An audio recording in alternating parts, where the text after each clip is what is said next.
कञ्चनपुर जिल्लाको बेतकोट नगरपालिकामा अवस्थित बेतकोट ताल घुम्न आउने पर्यटकहरूको सङ्ख्या बढ्दै जान थालेको छ। विगतमा केही आन्तरिक पर्यटक मात्र आउने गरेको बेतकोट तालमा बाह्य पर्यटकको सङ्ख्यामा पनि वृद्धि हुन थालेको छ, जसमा भारतीय पर्यटक अत्याधिक रहेका छन्। बेतकोट नगरपालिकाले ताल क्षेत्रमा नयाँ मन्दिर निर्माण गर्नुका साथै बाटोघाटो सुधार, भ्यू टावर निर्माण र ताल वरिपरि घुम्ने परिक्रमा पथ जस्ता संरचना निर्माण गरेपछि बेतकोट ताल आउने पर्यटकको सङ्ख्यामा वृद्धि हुन थालेको हो। बेतकोट तालमा रहेका माछा, गोही, हाँस, तालमा देखिने लिप्ना पहाडको छाया लगायतका मनोरम दृश्यहरूको अवलोकनका लागि समेत पर्यटकहरू यहाँ पुग्ने गरेका छन्। बेतकोट नगरपालिकाका नगर प्रमुख भोजराज बोहराले बेतकोट तालको प्राकृतिक सौन्दर्यतासँगै थारी महत्त्व पनि रहेको भन्दै यसको प्रवर्धनका लागि आवश्यक पूर्वाधार निर्माण गर्ने काम भइरहेको बताउनु भएको छ। त्यो मनोरम प्राकृतिक तालसँगै बैजनाथको उत्पत्तिको गाथा छ त्यसमा जोडिएको।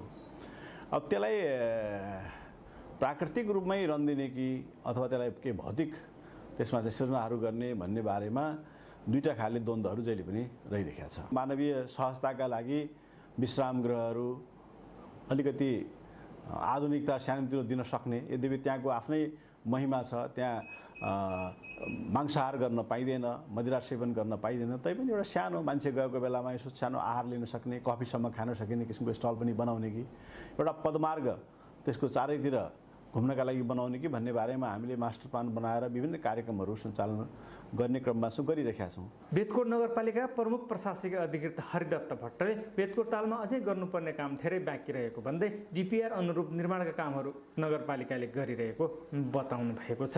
बेतकोट जुन वेदका हिसाबले प्रख्यात छ, त्यहाँ वेदका कुराहरू पनि उल्लेख गरेर त्यहाँ चाहिँ एकदमै पुरातात्विक महत्त्वका साथ पुरातत्वको पनि संरक्षण गर्ने हिसाबले गर्नुपर्ने कामहरू अझै छन् त्यहाँ बाँकी।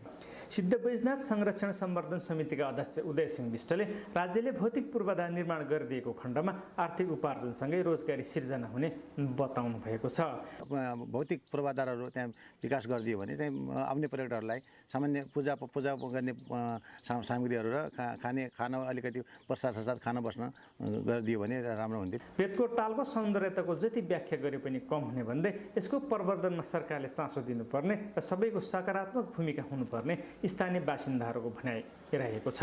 यो बर्सात पनि सुरु भएको छैन, अहिले पनि कहिल्यै नसुक्ने यो ताल, यहाँको पानीको मूल हेर्नुहोस् यहाँ होइन। यहाँ अब माछाहरू रिसर्च गरे पनि हुन्छ। यहाँ यही देखेर स्थानीय सरकारले पनि अलिकति ध्यान दिएको छ, केही नगरिया भन्ने होइन, तैपनि अझ जति गर्नुपर्ने हो त्यस्तो गरेको छैन। बेतकोट नगरपालिका समुदाय वनले पनि हाम्रो राम्रै गर्न खोजेको छ।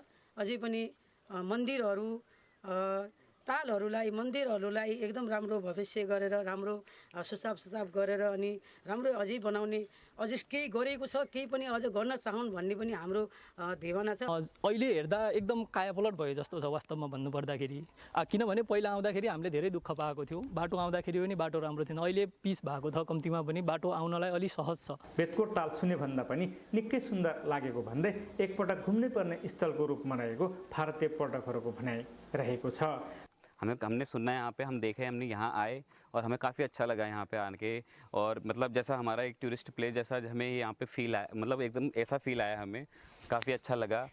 सभी से अनुरोध है, जितने भी हमारे टूरिस्ट हैं उत्तराखंड के और जगह से भी हमारे जो टूरिस्ट हैं, आपको भी यहाँ आना चाहिए, यहाँ का आनंद लेना चाहिए। बेतकोट तालभन्दा केही तल रहेको चोरपानी चर्चित पिकनिक स्पोटका कारण समेत यस क्षेत्रमा पर्यटकहरूको सङ्ख्या तुलनात्मक रूपमा बढी हुने गरेको छ।